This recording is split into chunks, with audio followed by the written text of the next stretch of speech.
kati batigeze chobu sangana zvekare kwatiri kuita paCoolian TV channel yenyu one chivhiti-vhiti chatinokupai nhau zvisina fiye kana favor. Ndauya ndine nyaya dziri kuitika mastreets nhasi, nyaya dzandiri kuona dziri kutenderera. Vanhu veZANU-PF vatanga futi kuchinja magoalpost. Izvi so nyaya yakunetsa ndeyekuti vakutaura kuti President Mnangagwa havasi kuda 30 term but hanzi vari kungoda 24 months dzekuti vawedzere pamaterms avo. Handinyanyoziva nyaya dzimwe dzinenge dzichinetsa ndechekuti vari kuda kupedzisa basa ravakatanga. What I don't understand is this kupedzisa basa rakatanga padheni pemunhu here pekuti munhu anonzi pane zvinhu zvaasirira zvaari kuda kupedzisa zvokuti zvinongotadza kuzopedziswa nevana. Koinga chero kana basa munhu angotosiya wani pamba pake asati apedza vana vakazopedzisa kana kuti zvinhu zvakazoingoenda nepasaidi. Inyaya dzirimo mastreets tichazoongorora tichitaura nezvazvo kunzi nhasi ndine nyaya dzakawanda dzandinoda kuti ndibatanidze maupdates acho kuitira kuti munge muchiziva zvese zviri kuitika. But vari kutaura kuti ZANU-PF is not seeking a third term for His Excellency President E.D. Mnangagwa, but rather an extension of his current term by only 24 months. President Emerson Mnangagwa does not want a third term. He is a constitutionalist and his stance is correct. The extension of the president's current term does not violate the law. It is constitutional to do so. Extend is not a new term.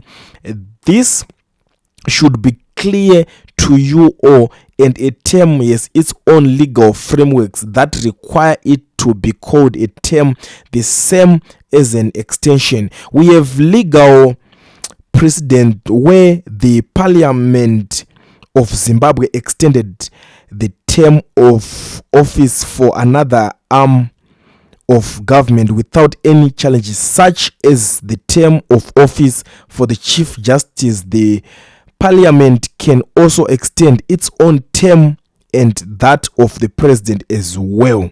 Ndo nyaya yavari kubhesa nayo, vari kuti aiwa Valerius Banda takamuwedzerera, tikatarisa zvana malaba vaive futi takavawedzerera, saka hanzi totadza nei kuwedzera term yaMnangagwa. This is the tingakoti chiko way forward yavari kuningira, vari kupeva way forward yekuti vakwanise kuenda vachino extend like zvavakataura izvo zvekuextenderana zvavo zvekupolitical party zvo. We understand, we know that, but zvavakuda kufighta is constitution amendment, because iyo vatoti by 2028 constitution inotaura kuti vanofanira kunge vabva muoffice. And ndakaona people like ana Madhuku vachitaura kuti zvekuti nyika inonzi inobenefita pachinhu, kutobenefita zvakare zvirimo muconstitution zvekuti munhu anongoita 2 terms ndo zvekutobenefita vana veZimbabwe, because zvinobatsira kuti panouyawo mumwe ane maideas ake, kwete zvekuti mungonzwa kuti vanhu vari kuramba, vanhu vari kutaura kuti zvoni ngazviendere mberi zve2030. Ndo pari kutaura kunzi kumagatherings avo eZANU-PF maconferences avavote but vanongoita noise variko vachitaura vachingoimba zvimasong zvavo zvekuti 2030 what asi hakuna kana any mavotes anoitwa ikoko. Vanobva vazongobudikira vakutanga kutaura kuti ayo vanhu vari kutaura kuti zvakadai. Saka ndo imwe yenyaya yanga iri kutaurika panapa iri kunyanyotemesa musoro.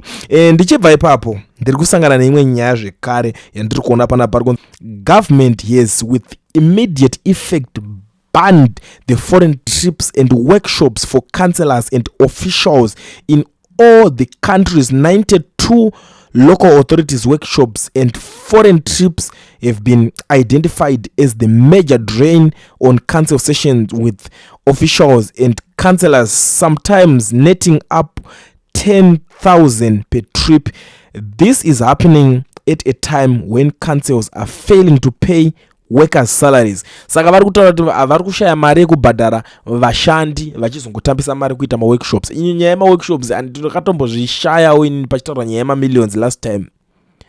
Tikati idringi nemabiscuits zviri kudyiwana namafumeri zvichi chinombonyatsoitika, masalaries vari kushaya evanhu vari kuita basa racho paground vachiwana mari yekubhadhara zvimaclerk nezvimachichi zvimwe zvine zviri padenga zvezve vachipama pamathousands nemathousands vachivatengera mazimota nemazimota vachivadirira mazifuel vachingoita zvakasiyana-siyana zvine zvichiitika. Imari iri kutambisika. Navo vakuda kunoti maworkshops akuda kuvharwa. Tichazodzoka tichitaura nezvenyaya iyoyi. Ndege timbosvika pane nyaya yaMike Chimombe naMoses Mpofu apa pari kunzoni vakabatwa nemhosva ye7 million goat fraud. Saka uyo Pisi Raikwenda akabva ataura kuti right vakomana ava mhosva yavo vabatwa nayo. Regedzai tione kuti toita sei. Maloya ambotiraya kungomira kuti vaone kuti zvinge apa zvakutonetsa. There's no going back. Unongoziva panyaya iyoyo yana Mike Mpofu, Mike Chimombe Moses Mpofu. Mhosva yabatwa yazongofira pambudzi presidential goat scheme. Vambotiraya kubuda zvimwe zvese, vamboda kukumbira madhays ari kumberi, but vazongonzi musi wa31 dzokai tingopanana judgment wakomana tobva totongopedzerana dhiri. Unongozonzi madhiri kaingonzi gaga vanhu voita se votobuda nazvavo. This is the situation yakaitika ipapapa. But ndiri kuona people like ana advocate Fadzai Mahere vari kuti mari yembudzi yakabiwa hongu, but akakwenyera vakomana tiri kumuziva matsotsi haagarini. This is a cautionary tale to vaya vakabuda musaga marimwe zuro. Muchina wacho unosvipa vana vavo faster. Majet anoita sekuti ari kufaya muchivaka mazimba ane pekutuhwinira hove. Next thing, Mananga Chikurubhi mafia yacho haina code. Azvipere mushe. So there is this clip that I want to play for you muchinzwisisa nyaya yacho kuti ndana vari kumbotaronze varimo vari part of the team. Inzwai. Une dzungu rimwe risingaite ana Chief Jose wakunoudza mumwe wako akadai chino nechino. Chief Jose is my best friend from 1992.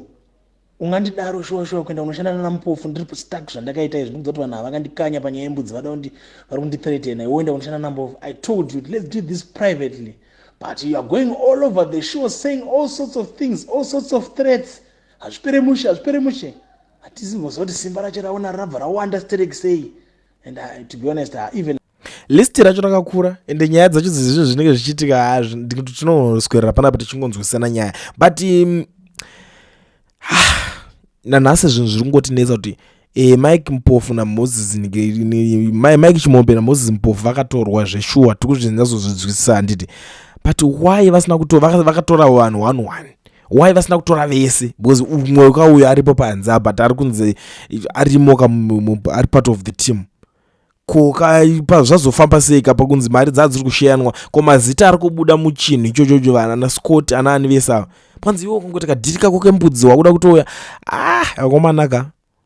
Geti mbonzwa futi Temba Mliswa panapa ane imwe yaari kutaura ari kupomedzera imwe kuna VP Chiwenga. I don't know kuti iyi muchaitoro sei because ndoziva kuti kune vanhu vakawanda vekuti havasikunyaso wabata mushe, but zvinovhiringidza pane zvimwe zvamuzopepanzanza kundivheksa ndo zvinhu zvandiri kuona zviri kuitika panapa izvi. Mukomana ari kungotaura zvese ari kublema VP Chiwenga panyaya yekuti anzi ndiye pama-allegations aripo panyaya yekuningina machina. VP Chiwenga yaari kukwarira nyaya yecorruption. Saka corruption paitairwa naVP Chiwenga nyaya yawo yabva yadairirwa namudhara Geza bva ataura kuti aiwa Emerson ndiye mukuru wavo. Saka uyu manje uyu ifoot soldier ende pakangotora nyaya dzekuti corruption vanhu vacho vanotanga kupanika votanga kuvhunduka kurwanana kuti utasei imbonzwa Temba wacho zvakutaura. Is an informer.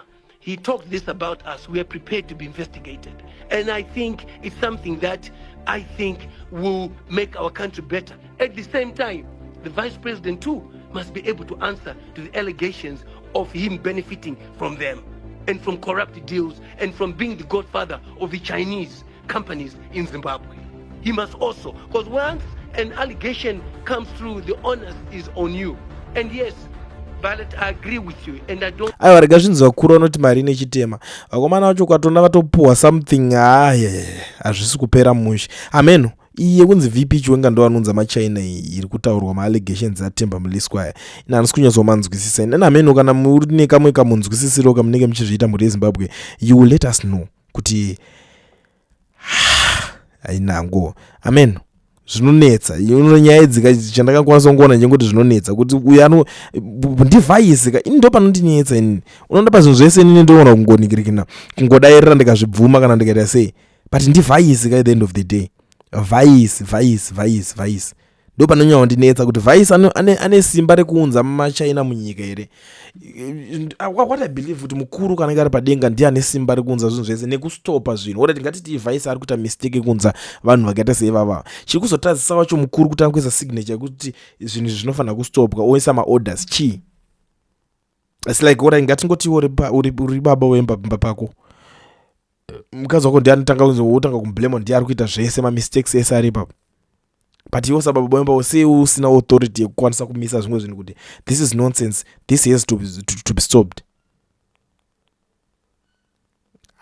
Strategy dzavo dzavari kushandisa, type politics dzavo dzovhiringidza musoro. But muri Zimbabwe, without wasting much of your time, ndabva ndangozivisa vanhu tore mukana uno. Vanhu vari muSouth Africa vese vanoda kuregisterwa macompany nekuvhurirwa maFNB business account vasina mawork permit kana mastad permit. Pane company inonzi Education Research, vabate nhamba dzavo aidzo, torai mascreenshot mutaure navo, vanokuitira uri kwauri ivo vari kwavari. Chaunongoda kutora nhamba, ende chinhu zvinoitika kapa zvinhu zviri affordable.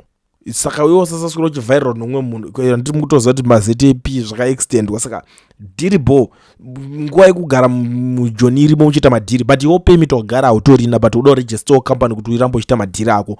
Zvino panongoda kuti unobata Education Research paya manje, kuti Education Research ndiregisterewo company kandibatsirewo apa, monita kuti ndiwanewo FNB business account kuti business rangu riende kumberi. Zviri izizvi, contact them, namba ndasiya pa screen.